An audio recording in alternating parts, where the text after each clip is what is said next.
This is our greenhouse.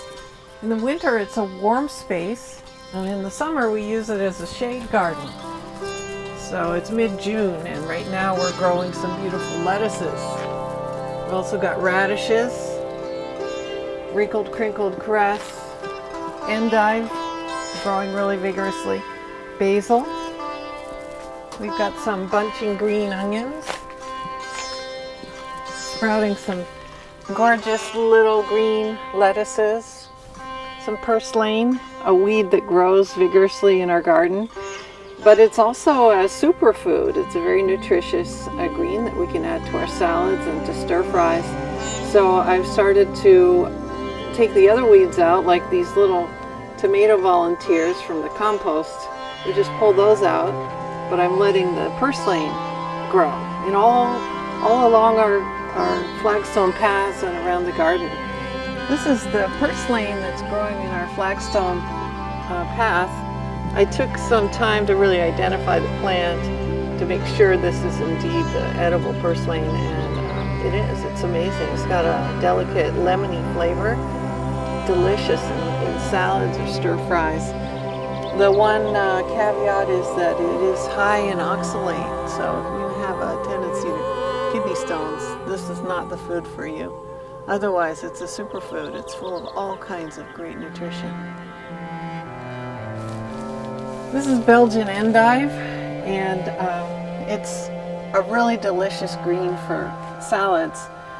And it grows vigorously, but it also has this little issue of the tips get burnt. And I'm not 100% sure what's causing that. This plant is okay, this one is burning. So it's an experimental plant in our garden this year, and so far it's been a big success. The big success of our greenhouse has been the lettuces that we grow here. There's enough lettuce to feed us all week long, every week. This is our second planting of lettuce that's coming along really well. These are red leaf lettuces, and what I do is simply come and cut off the outer leaves, and this would easily make an entire salad worth. They are slow to bolt when I keep them cut back, but I am sprouting seeds and planting new plantings of this lettuce on an ongoing basis every 3 or 4 weeks.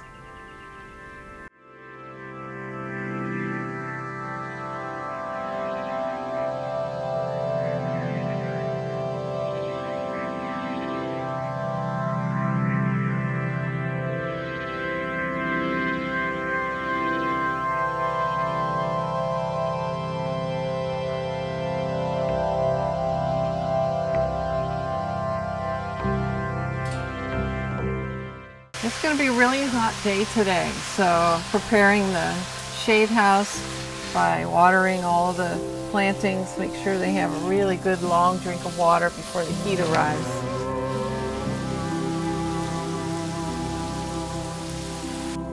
Sunlight is really intense here in Northern California Gold Country, so we have a 50% shade fabric that can cut back on that intensity and allow us to grow greens all the way through the summer.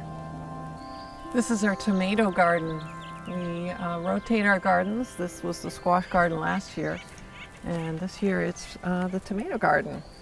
The plants are growing vigorously. I've been taking off the lower leaves and pruning them back, tying them up along this metal trellis, keep them upright. So far, all has been going well. Just a few aphids showing up on them that I've sprayed off with a hose. And really excited for a really productive season. They've started blooming, but so far, no fruit, just fine.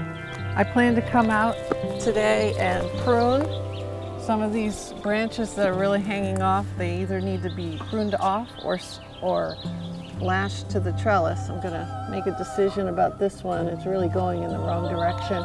We've got a lot of vigorous growth already going up, so this one may be coming off. Our perennial bed that we've been working on for about the past 5 years.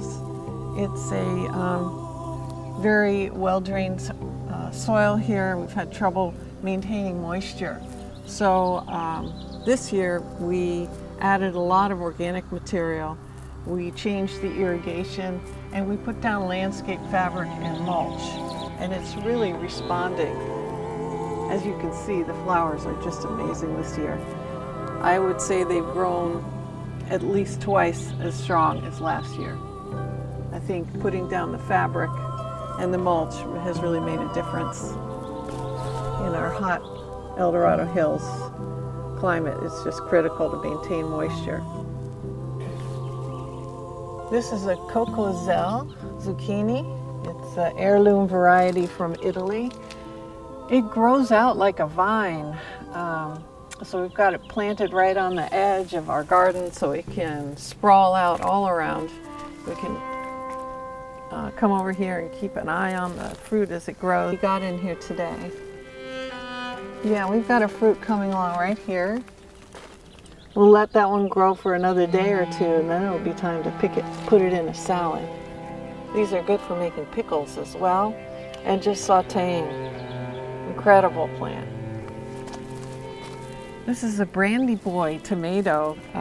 Really excited about this plant. It's got a great structure going up the trellis.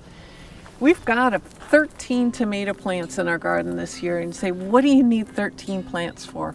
Well, we found that if we freeze dry and eat these tomatoes fresh, we can use 13 plants worth of tomatoes. They're just so delicious, and when we freeze dry them, you have them all year long. You just rehydrate them or simply puree them, and it makes it for a great sauce.